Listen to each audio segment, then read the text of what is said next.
અલાયદી સેના ધરાવતો અને સંખ્યાબંધ પોલીસ જવાનોનો હત્યારો મેન્ચો આખરે ઠાર મરાયો છે। સુરક્ષા દળોએ મેક્સિકોમાં મેન્ચોને ઠાર માર્યા બાદ પરિસ્થિતિ વણસી છે અને ગૃહયુદ્ધની સ્થિતિ જોવા મળી રહી છે। મેક્સિકોના અત્યારે તમામ મોટા એરપોર્ટ છે, મોલ છે, પેટ્રોલ પંપ છે, આગચંપીના બનાવો વાહનોમાં થઈ રહ્યા છે અને ફાયરિંગના પણ અનેક કેસો બની રહ્યા છે। મેન્ચોની ગેંગે દહેશત મચાવી છે।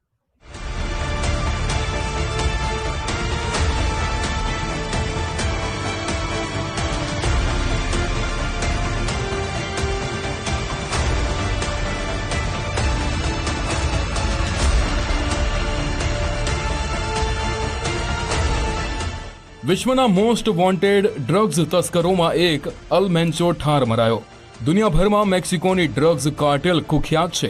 તેમાં મેક્સિકોની સૌથી શક્તિશાળી મનાતી જાલિન્સ્કો ન્યૂ જનરેશન કાર્ટેલનો લીડર અલ મેન્ચોની પાસે પોતાની એક અલાયદી સેના હતી। બખ્તરબંધ વાહનોની સાથે જ AK-47 રાઇફલ સહિત અનેક આધુનિક હથિયારોથી સજ્જ હજારો ગુનેગારોની મેન્ચો પાસે ફોજ હતી। તો હેલિકોપ્ટરને તોડી પાડવા સક્ષમ હાઈટેક રોકેટ લોન્ચર પણ મેન્ચોની ગેંગ પાસે હતા। અલ મેન્ચોની ડ્રગ્સ કાર્ટેલ અમેરિકાના 50 રાજ્યોમાં ફેલાયેલી હતી। અમેરિકાની સરકાર અલ મેન્ચો પર 136 કરોડ રૂપિયાનું ઇનામ જાહેર કરી રાખ્યું હતું। અમેરિકા પાસેથી મળેલી ચોક્કસ બાતમી અને મેક્સિકન રાષ્ટ્રપતિએ સુરક્ષા દળોને આપેલી છૂટ બાદ મેન્ચોને તેના ગઢમાં ઘૂસીને ઠાર મારવામાં સુરક્ષા દળોને સફળતા મળી।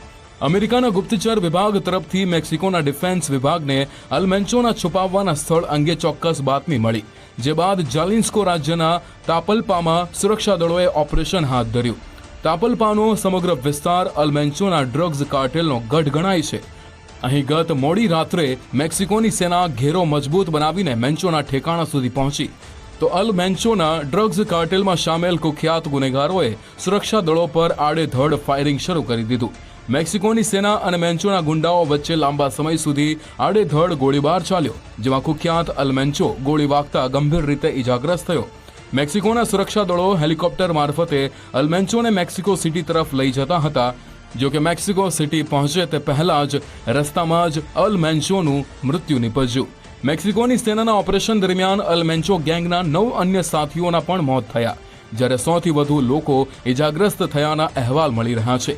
મેક્સિકોના સુરક્ષા દળોએ અલ મેન્ચોના ઠેકાણાની આસપાસથી બખ્તરબંધ ગાડીઓ, રોકેટ લોન્ચર્સ સહિત મોટી માત્રામાં હથિયારોનો જથ્થો જપ્ત કર્યો છે। અમેરિકન મીડિયાના અહેવાલ પ્રમાણે જાલિન્સ્કો કાર્ટેલ મેક્સિકોમાં ડ્રગ્સ બનાવવા અને વેચવાની સાથે જ સ્થાનિક ઉદ્યોગપતિઓ પાસેથી બેફામ ખંડણી પણ વસૂલ કરતી હતી। જાલિન્સ્કા રાજ્યના અનેક નાના મોટા વિસ્તારોમાં અલ મેન્ચો ગેંગના ગુંડાઓની જ દાદાગીરી ચાલતી હતી।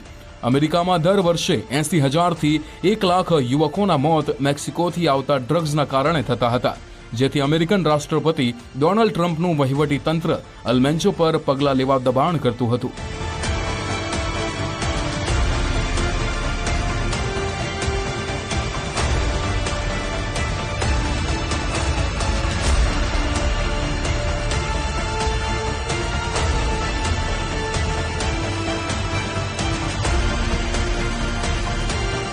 પેટ્રોલ પંપ, વાહન, મોલ, ફાયરિંગ, નાસભાગ।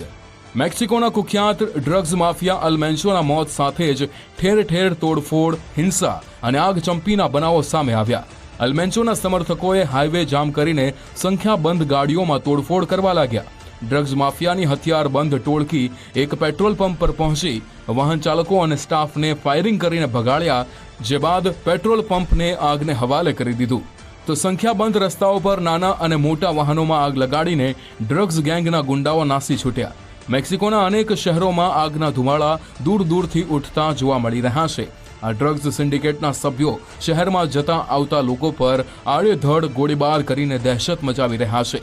કેટલાક મોલ અને સુપરમાર્કેટમાં તોડફોડ બાદ આગ ચાંપી દેવામાં આવી છે। એરપોર્ટનો કબજો પણ ડ્રગ્સ ગેંગના સભ્યોએ લેતા સુરક્ષા જવાનો ભાગી છૂટ્યા। મેક્સિકોના ગ્વાડલાહારા અને પ્યુર્ટો વાલાર્ટા સહિતના અનેક શહેરોમાં અલ મેન્ચો ગેંગના ત્રાસને કારણે જાહેર સ્થળોએ ફફડાટ ફેલાયો।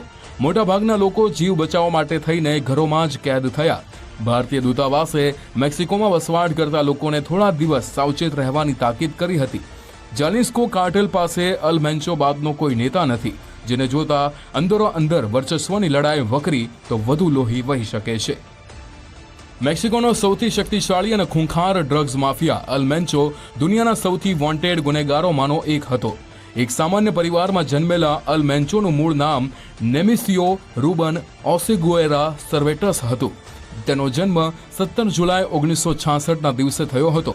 અલ મેન્ચોનું ગ્રુપ જાલિસ્કો ન્યૂ જનરેશન કાર્ટેલ તરીકે ઓળખાતું હતું. ગરીબ પરિવારમાં જન્મેલો નેમિસિયો બાળપણમાં જ સ્કૂલ છોડીને પેટ ભરવા માટે ખેતીના કામમાં પરોવાઈ ગયો હતો.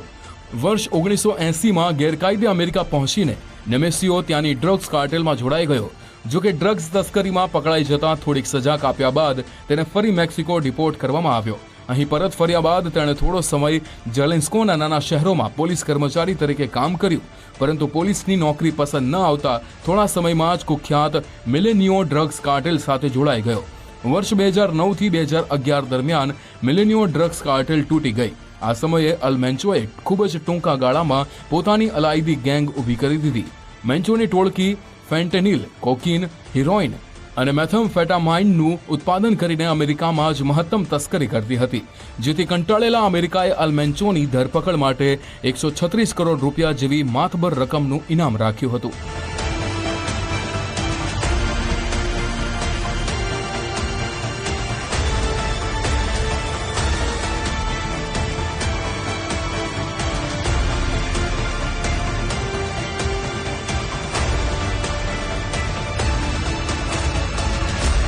ડોનાલ્ડ ટ્રમ્પના વહીવટી તંત્રના અહેવાલ પ્રમાણે સિનાલોઆ કાર્ટેલ પાસે 600થી વધારે વિમાન અને હેલિકોપ્ટરોનો કાફલો છે.